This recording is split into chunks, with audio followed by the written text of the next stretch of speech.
بسم اللہ الرحمن الرحیم۔ آج کا واقعہ بنی اسرائیل کے ایک شخص کا عجیب واقعہ ہے جو بہت نیک تھا۔ حدیث میں ایک واقعہ نقل کیا گیا ہے کہ بنی اسرائیل میں ایک بہت نیک اور عبادت گزار شخص تھا، دن رات اللہ کی عبادت کرتا رہتا۔ وہ شخص صاحب اولاد تھا، کمانے کے لیے تجارت کا کام کرتا، مگر اس کا دل اس میں نہ لگتا۔ وہ چاہتا کہ وہ ہر وقت صرف اللہ کی عبادت میں لگا رہے، لیکن وہ سوچتا کہ بیوی بچوں کا کیا کرے۔ ایک دن اسے جذبہ آیا اور ساری تجارت اور دولت کو بیوی اور بچوں کے نام کر دیا اور خود سب سے رخصت ہو کر سمندر کی طرف چلا گیا۔ وہاں ایک ٹیلا تھا، وہاں اس نے ایک چھوٹی سی جھونپڑی بنا دی اور ہر وقت اس میں بیٹھ کر اللہ کی عبادت میں مشغول رہتا۔ اس زمانے میں یہ بات جائز تھی کہ ساری دنیا کو چھوڑ کر انسان ایک کونے میں جا بیٹھے، لیکن اب اسلام میں اس کی اجازت نہیں۔ وہ شخص ایک کونے میں جا کر بیٹھ گیا اور ہر وقت اللہ کی عبادت کرتا۔ وہ شخص سمندر کے بیچ والے ٹیلے پر، جہاں کوئی کشتی نہ جا سکے، وہاں جا کر رہنے لگا اور ہر وقت اللہ کی عبادت کرنے لگا۔ اللہ نے اپنے فضل سے وہاں ایک میٹھا چشمہ جاری کر دیا اور اسی پہاڑی پر ایک انار کا درخت اگا دیا۔ اس عابد کا یہ کام تھا کہ روزانہ ایک انار کھا لیتا اور ایک کٹورا پانی پی لیتا اور دن رات اللہ کی عبادت میں مصروف رہتا۔ دن اسی طرح گزرتے رہے۔ اس کی عمر 500 برس کی ہو گئی اور یہ 500 برس اس نے اللہ کی عبادت میں گزارے۔ اب اس کے انتقال کا وقت تھا۔ اس نے اللہ کے دربار میں دعا کی کہ اے اللہ، یہ تیرا فضل تھا کہ تو نے مجھے عبادت میں لگایا۔ اب میری خواہش ہے کہ مجھے سجدے کی حالت میں موت دینا تاکہ میرا خاتمہ ایمان پر ہو، اور دوسری درخواست یہ کی کہ سجدے کی حالت میں میرے جسم کو قیامت تک محفوظ رکھنا، نہ زمین کھائے اور نہ ہی کوئی کیڑے مکوڑے، تاکہ قیامت میں تیرا عبادت گزار بندہ سمجھا جاؤں۔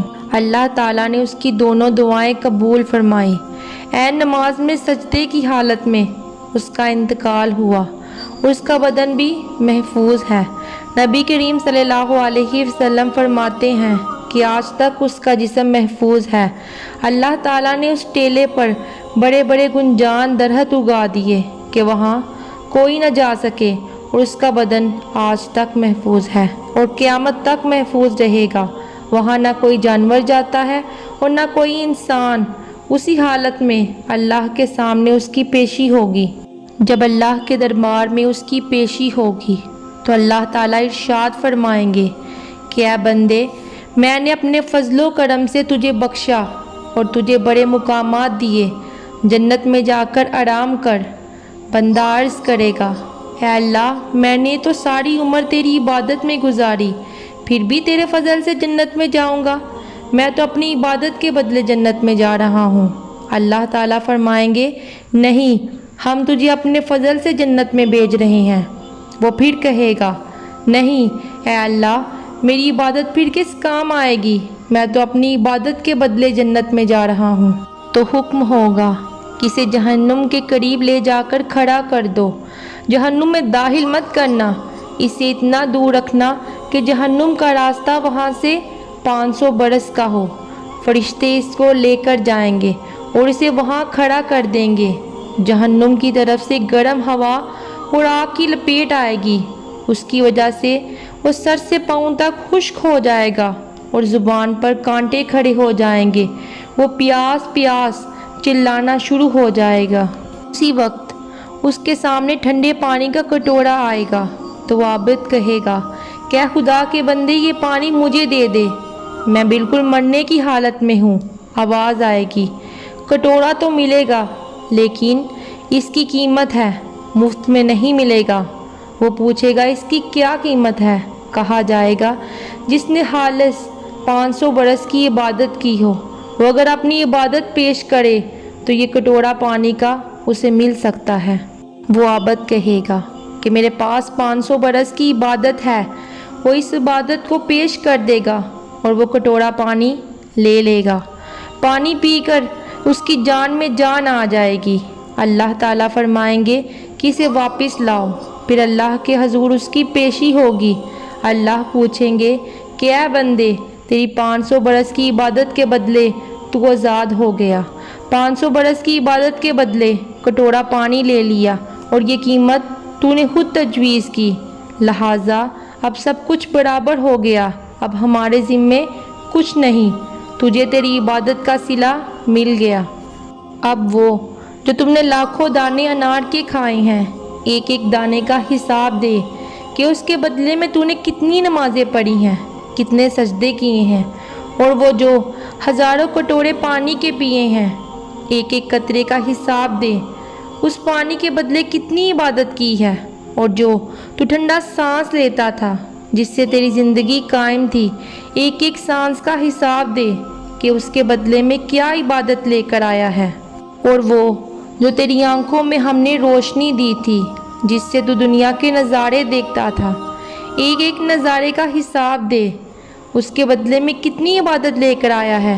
500 برس کی عبادت کے بدلے تو نے ایک کٹورا پانی لے لیا، لیکن جو دوسری نعمتیں استعمال کی ان کا حساب دے دے۔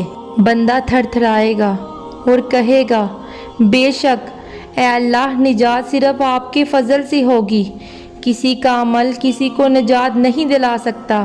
حقیقت یہ ہے کہ اگر لاکھوں برس بھی عبادت کرے گا وہ بھی ذریعہ نجات نہیں بن سکتا جب تک کہ خدا کی رحمت نہ ہو، اس لیے کہ وہ جو عبادت کرے گا اس کی طاقت کون دے گا؟ ظاہر بات ہے وہ طاقت اللہ تعالیٰ دے گا، اور طاقت آنے کے بعد جو ارادہ دل میں ہوگا وہ ارادہ کون پیدا کرے گا؟ وہ بھی اللہ ہی پیدا کرے گا۔ تو ہم نے کیا کیا؟ سب کچھ تو اللہ نے کیا، ارادہ اللہ نے دیا، طاقت اللہ نے دی، توفیق اللہ نے دی۔ اگر ہم نے کچھ عبادت کر لی تو کیا کمال کیا؟ اول سے آخر تک ہر کام کرنے کی توفیق اللہ نے دی، اور ہم کہنے لگ جاتے ہیں کہ یہ میں نے کیا، اور اس پر فخر کرنے لگ جاتے ہیں، تکبر کرتے ہیں۔ یہ سب کچھ فضول ہے، بلکہ یہ تمام نعمتیں اللہ کی دی ہوئی ہیں، اور جنت میں بھی اللہ پاک کے فضل سے ہم کو داخل کیا جائے گا۔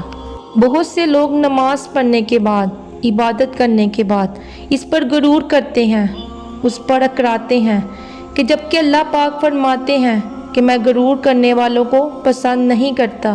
عبادت وہ ہوتی ہے جو انسان کو عاجز بنا دے، اور اللہ تعالیٰ عاجزی پسند ہے۔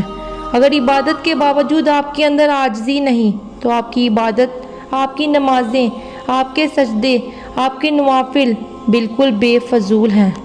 نماز انسان کو عاجز بناتی ہے، نماز انسان کو نرم دل بناتی ہے، نماز انسان کو اللہ کے قریب کرتی ہے، بلکہ تمام عبادتیں انسان کو اللہ پاک کے قریب کرتی ہیں، اور سچی عبادت وہ ہوتی ہے جو انسان کو نرم کر دے، عاجز بنا دے، نہ کہ تکبر پسند۔